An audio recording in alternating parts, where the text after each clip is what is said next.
Bismillahirrahmanirrahim.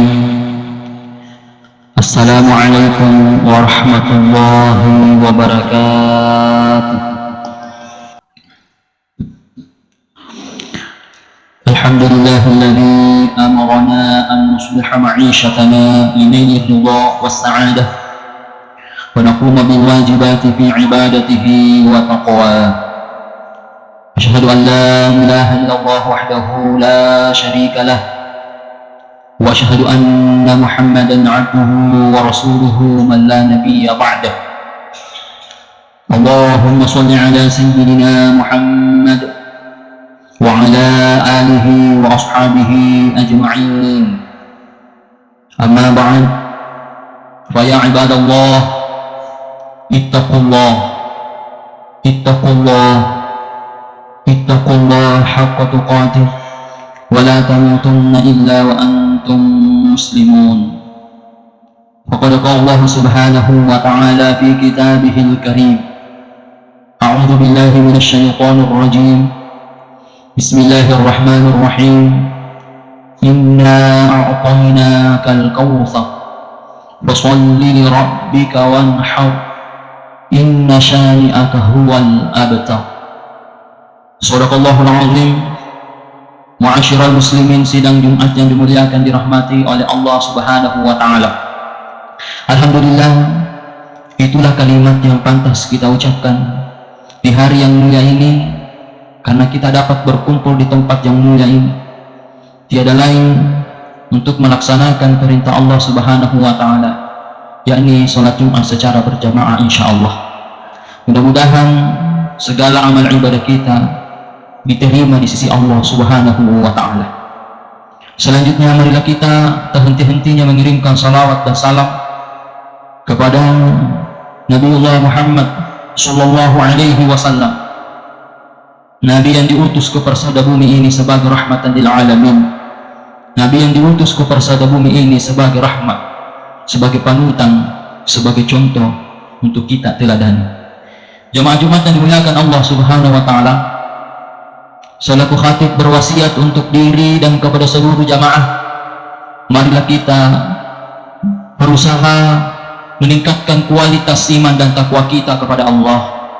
Marilah kita senantiasa berusaha untuk meningkatkan derajat keimanan dan ketakwaan kita kepada Allah Subhanahu wa ta'ala. Ittaqullah haqqa tuqatih. Sidang Jumat yang dimuliakan, dirahmati oleh Allah Subhanahu wa ta'ala, di dalam sebuah riwayat disebutkan bahwa Aswad bin Wa'il bin Hisham, ketika Aswad bin Wa'il bin Hisham melihat Nabi keluar dari masjid, kemudian Aswad bin Wa'il bin Hisham ini justru menuju ke masjid, sementara Rasulullah keluar dari masjid, sehingga dia ketemu dengan Rasulullah Sallallahu Alaihi Wasallam. Ketika dia bertemu, Aswad bin Wa'il bin Hisham ini sempat berbicara dengan Rasulullah. Sementara di dalam masjid banyak orang-orang Quraisy. Ya. Ketika Aswad bin Wa'il bin Hisham ini masuk ke dalam masjid, orang Quraisy bertanya, "Wahai Aswad, siapakah yang baru saja engkau ajak berbicara?" Jawaban dari Aswad ini, ia mengatakan, "Saya baru saja bertemu dan berbicara dengan Al-Abtar." Jadi dia katakan, saya baru saja bertemu dan berbicara dengan Al-Abtar. Jamaah Jumat yang dimuliakan Allah Subhanahu wa ta'ala, karena budaya masyarakat jahiliyah, ketika ada orang tua yang tidak memiliki keturunan laki-laki, ia juluki predikat Al-Abtar. Jadi Aswad ini menjuluki Nabi, memberikan predikat kepada Nabi Al-Abtar. Kenapa? Karena Nabi baru saja meninggal putranya yang bernama Ibrahim. Sidang jamaah Jumat yang dimuliakan Allah Subhanahu wa taala. Jadi itulah budaya orang jahiliyah, kalau ada orang tua yang tidak memiliki keturunan laki-laki, dia sebut dengan al-abtar. Itulah yang dilakukan kepada Nabi. Asli ini menjuluki Nabi dengan al-abtar karena baru saja meninggal putranya yang bernama Ibrahim. Sidang jamaah Jumat yang dimuliakan dirahmati oleh Allah Subhanahu wa taala. Sebagaimana kita pahami bahwa 7 daripada putra-putri Rasulullah sallallahu alaihi wasallam semua meninggal mendahului Nabi, kecuali Fatimah. Kecuali Fatimah saja. Jamaah yang dimuliakan Allah Subhanahu wa taala, ada Qasim meninggal kecil mendahului Nabi, Ibrahim disebutkan kisah ini, Abdullah juga meninggal, Fatimah, kemudian Ruqayyah, Zainab, Ummu Kalthum. Dari 7 putra putri Nabi itu semua mendahului Rasulullah SAW kecuali Fatimah radhiyallahu anha. Sidang jamaah Jumat yang dimuliakan Allah Subhanahu wa taala. Sehingga apa yang terjadi sidang Jumat yang dimuliakan Allah? Rasulullah merasa bersedih karena dijuluki dengan predikat al-abtar. Nabi bersedih sehingga suatu ketika Rasulullah tidur ringan yang artinya tidur tapi masih dalam keadaan sadar. Kalau orang Bugis menyebut matin romanu-manu. Jadi Nabi tidur ringan, matin romanu-manu, tiba-tiba bangun dan tersenyum. Nabi bangun mengangkat kepalanya, kemudian dia tersenyum. Sehingga Anas bertanya, "Ya Rasulullah, kenapa engkau tersenyum?" Apa kata Nabi? Sesungguhnya baru saja turun satu surah. Kemudian Rasulullah membacakan surah ini, "Inna a'tainakal kautsar fasholli lirabbika wanhar inna syani'aka huwal abtar."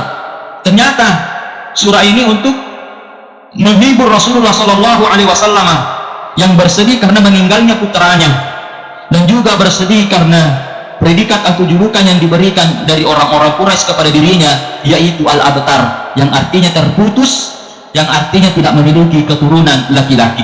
Sidang jamaah Jumat yang dimuliakan Allah Subhanahu wa taala, turunlah Quran surah Al-Kautsar ini yang begitu pendek namun menghibur hati daripada Rasulullah sallallahu alaihi wasallam, sehingga ketika surah ini turun Rasulullah bangun dan tersenyum.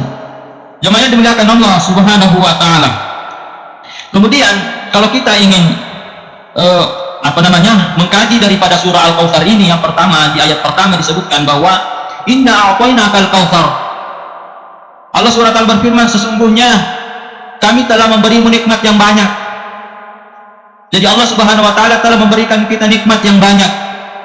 Lantas apa permintaan Allah Subhanahu wa taala ketika kita telah diberikan nikmat yang banyak? Dijawab di ayat kedua, fasholli lirabbika wanhar. Maka laksanakanlah salat dan berkurbanlah karena Tuhanmu, untuk mendekatkan diri kepada Allah Subhanahu wa taala.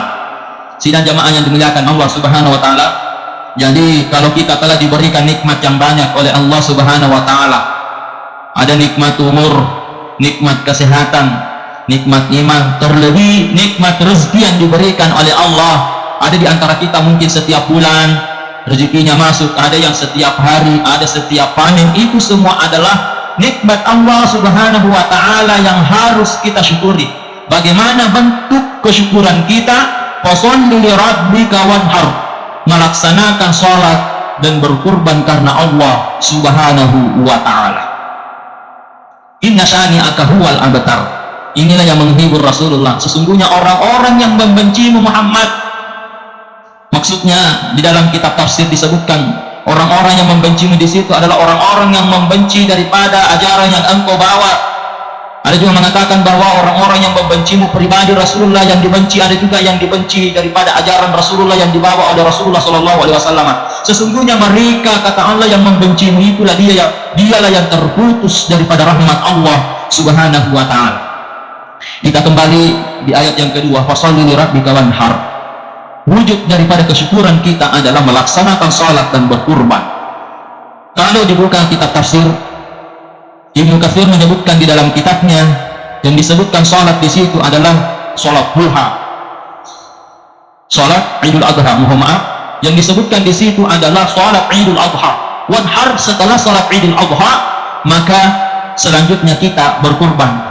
Jamaah yang dimuliakan Allah Subhanahu wa taala, saya ingin memberikan sebuah kisah daripada seorang sahabat yang bernama Ahmad bin Ishaq. Jadi Ahmad bin Ishaq ini memiliki saudara, namun saudaranya ini tergolong orang fakir, bahkan orang miskin, ya. Apa yang terjadi sidang jemaah yang dimuliakan Allah, sahabat daripada Ahmad bin Ishaq ini ternyata tidak pernah absen, ya. Setiap tahun dia selalu berkurban, sehingga sidang jemaah yang dimuliakan Allah Subhanahu wa taala, setelah saudara daripada Ahmad bin Ishaq ini wafat atau meninggal dunia, maka Ahmad bin Ishaq ini berdoa. Dia dulu sholat 2 rakaat, kemudian berdoa, Allahumma arini afi fi naumi fa as'alahu an halihi. Yang kurang lebih doanya begini, ya Allah, pertemukanlah saudaraku, saya ingin melihat bagaimana kehidupannya di sana. Ya, kurang lebih begitu terjemahnya daripada doa Ahmad bin Ishaq ini. Puang tapi tangga agak ngarik najama, agak ngarik kehidupan naruh pada raniku rias soribunri. Jemaah yang dimuliakan Allah Subhanahu wa taala, kemudian dia tidur. Sebelum dia tidur, dia mengambil air wudhu. Ketika dia tidur, ya ini juga sunnah, kalau kita ingin tidur kita harus mengambil air wudhu, ya. Ya, kita mengambil air wudhu. Jadi sahabat ini sebelum tidur dia mengambil air wudhu, kemudian dia bermimpi. Dia bermimpi melihat dunia ini sudah kiamat. Kama nilinu naita. Dunia ini kiamat. Kemudian jamaah yang dimuliakan Allah Subhanahu wa taala, ternyata dia melihat daripada saudaranya ini yang tidak pernah absen daripada berkurban, ya. Dia melihat saudaranya ini yang tidak pernah selama hidupnya tidak pernah absen, tidak pernah lupa daripada berkurban. Dia melihat saudaranya itu dia menaiki sebuah kendaraan, ya. Sebuah kendaraan yang megah. Ya, tentu kendaraan yang dimaksud ini bukan Pajero. Dia melihat hewan yang dia kendarai itu warnanya abu-abu, yang dia kendarai yang begitu besar, yang gemuk, kuat. Dia melihat saudaranya itu, kemudian dia bertanya, wahai saudaraku, apa yang menyebabkan kamu mengendarai daripada hewan yang begitu gagah, yang begitu kuat, perkasa, gemuk, besar? Dia menjawab saudaranya ini bahwa, wahai saudaraku, ternyata inilah hasil daripada waktu saya hidup di dunia tidak pernah meninggalkan ibadah kurban. Ternyata saya memiliki kendaraan yang mewah di hari kemudian. Jamaah yang dimuliakan Allah Subhanahu wa taala, oleh karena itu di dalam salah satu riwayat yang lain disebutkan bahwa azimu duhayakum fa innaha ala surati maqayakum. Disebutkan bahwa pilihlah hewan kurban yang besar, sebab hewan-hewan kurbanmu sebagai kendaraanmu melintas di atas surat. Ternyata hewan-hewan kurban itu akan menjadi kendaraan kita menuju surga Allah Subhanahu wa taala. Jemaah yang dimuliakan Allah Subhanahu wa taala, perintah dalam agama kita, pilihlah hewan-hewan kurban yang besar, yang kuat, yang gemuk. Jangan justru sebaliknya, kita memilih daripada hewan-hewan kurban yang kecil, yang kurus, yang bisa jadi juga belum memenuhi daripada syarat untuk dikurbankan. Jemaah yang dimuliakan Allah Subhanahu wa taala, kalau kehidupan kita di dunia, kita selalu menginginkan kendaraan-kendaraan yang mewah, yang sehat, yang kuat, ya. Taruhlah kita selalu menginginkan kendaraan-kendaraan yang standar, yang baik. Oleh karena itu, kalau kita ingin memiliki kendaraan yang baik di hari kemudian, maka kesempatan bagi kita, sidang jamaah yang dimuliakan Allah, kesempatan bagi kita untuk membeli kendaraan, yakni kendaraan hewan kurban. Karena itulah nanti yang menjadi kendaraan kita di hari kemudian itulah yang kita pakai untuk menuju kepada surga Allah Subhanahu wa taala. Sidang jamaah Jumat yang dimuliakan Allah Subhanahu wa taala, sekiranya inilah khutbah singkat yang sempat saya sampaikan. Mudah-mudahan insyaallah Allah Subhanahu wa taala memberi kita umur yang panjang, kesehatan dan rezeki, sehingga kita bisa melaksanakan sebuah ibadah yang paling mulia, yakni ibadah kurban di hari nahar kelak insyaallah. Amin amin amin ya rabbal alamin. Barakallahu li wa lakum fil Qur'anil azim wa nafa'ani wa iyyakum bima fihi minal ayati wa zikril hakim wa taqabbala minni wa minkum tilawatahu innahu huwas samiul alim.